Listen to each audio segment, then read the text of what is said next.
যে আল্লাহ রাব্বুল আলামিন সমস্ত নবীদের থেকে যেখানে আদম আলাইহিস সালামও ছিল যে শেষ নবী সম্পর্কে অঙ্গীকার নিয়েছেন।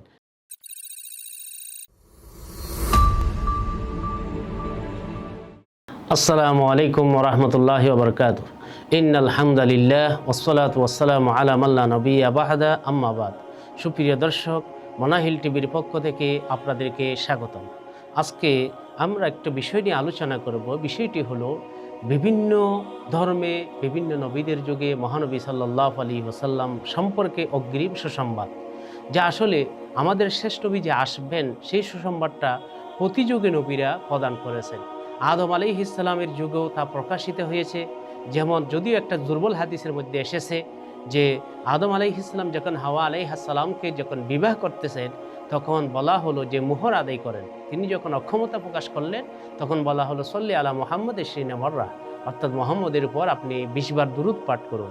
এখানেও যে শেষ নবী আসবে ইঙ্গিত দেওয়া হয়েছে, যদিও এই হাদিসটার ব্যাপারে বিভিন্ন মুহাদ্দিসিনে কেরামের আপত্তি রয়েছে।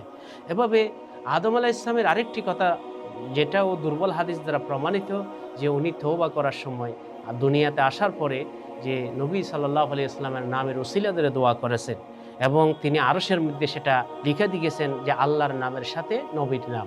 তবে এই বর্ণনাটাও দুর্বল, কিন্তু একথা সত্য যে আল্লাহ রাব্বুল আলামিন সমস্ত নবীদের থেকে যেখানে আদম আলাইহিস সালামও ছিল যে শেষ নবী সম্পর্কে অঙ্গীকার নিয়েছেন, যেটাকে আল্লাহ পাক বলে দিয়েছেন ওয়াইযা আখাযাল্লাহু মিসাকান নাবিয়্যিন লামা আতাইতাহু ইলা আখিরিল আয়া, যে সেখানে বলা হয়েছে আমার শেষ নবী যখন আসবে তাকে আমি যখন কিতাব দিব তোমরা তার উপর ঈমান আনবে।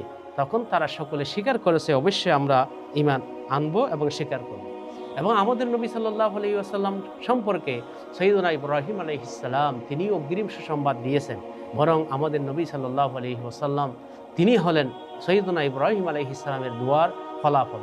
তিনি যখন কাবা শরীফ নির্মাণ করেছেন তখন তিনি বলেছেন রব্বানা ওয়াজআলনা মুসলিমাইন লাক ওয়া মিন যুররিয়াতিনা উম্মাতাম মুসলিমাতান লাক, যে আমরা দুজনকে মুসলিম হিসাবে বানান, আমাদের বংশ থেকে মুসলিম বানান, একটা মুসলিম জাতি সৃষ্টি করেন এবং তাদের মধ্যে একজন ওয়াবাস ফীহিম রাসূলা, এবং তাদের মধ্যে একজন আপনি নবী পাঠান।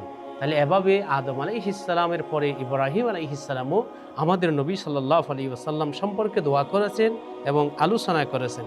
এভাবে আমরা যদি দেখি হযরত মূসা আলাইহিস সালাম, ওনার তৌরাতের মধ্যে তো স্পষ্ট লেখা আছে যে শেষ নবী কখন আসবে, কি হবে, কিভাবে চলবে। যেমন কোরআনে এই কথা বলা হয়েছে আল্লাযীনা ইয়াত্তাবিউনার রাসূল আন-নাবিয়্যাল উম্মিয়্যা আল্লাযী ইয়াজিদুনাহু মাকতুবান ইনদাহুম ফিত তাওরাত ওয়াল ইনজিল। ইনজিল এবং তৌরাতের মধ্যে রয়েছে। এই জন্য ইহুদি বড় বড় আলিমগণ তারা মহানবী সাল্লাল্লাহু আলাইহি ওয়াসাল্লামের চেহারা দেখে বুঝতে পারত যে উনি শেষ নবী, কারণ এই চেহারার বর্ণনা হুবহু তৌরাতের মধ্যে রয়েছে।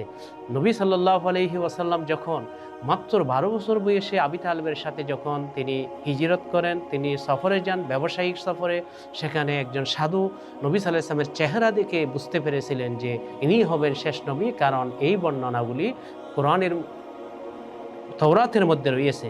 তাহলে এভাবে আব্দুল্লাহ বিন সালাম রাদিয়াল্লাহু তাআলা আনহু, তিনি একসময় ইহুদি বড় আলিম ছিলেন।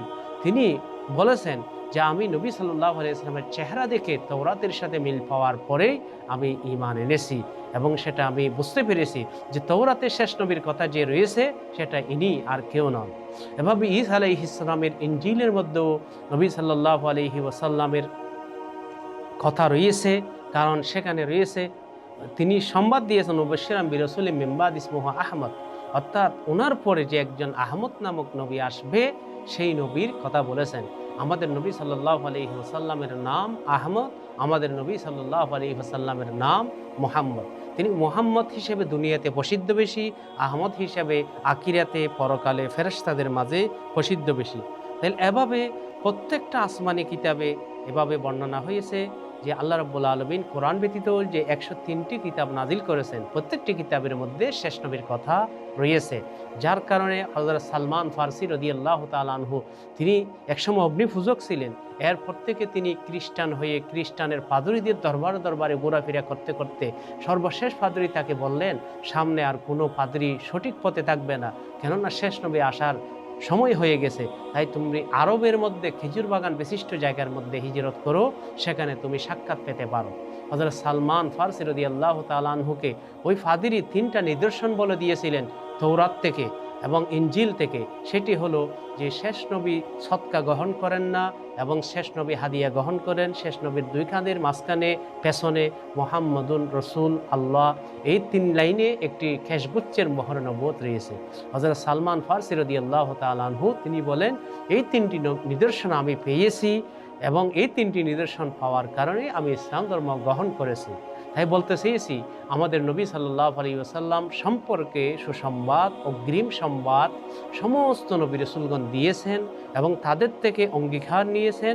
তাই সেই কারণে তারা মেরাজ রাতে নবী সাল্লাল্লাহু আলাইহি ওয়াসাল্লামকে বিদায় দেওয়ার পথে তার ইমামতিতে 2 রাকাত নামাজ আদায় করে তাকে সম্মান জানিয়েছিলেন। নবী সাল্লাল্লাহু আলাইহি ওয়াসাল্লাম ইমাম ছিলেন, তার পিছনেই তারা নামাজ আদায় করেছেন এবং বিদায় দিয়েছেন। সুপ্রিয় দর্শক, আপনাদেরকে অসংখ্য ধন্যবাদ। আসসালামু আলাইকুম ওয়া রাহমাতুল্লাহি ওয়া বারাকাতুহু।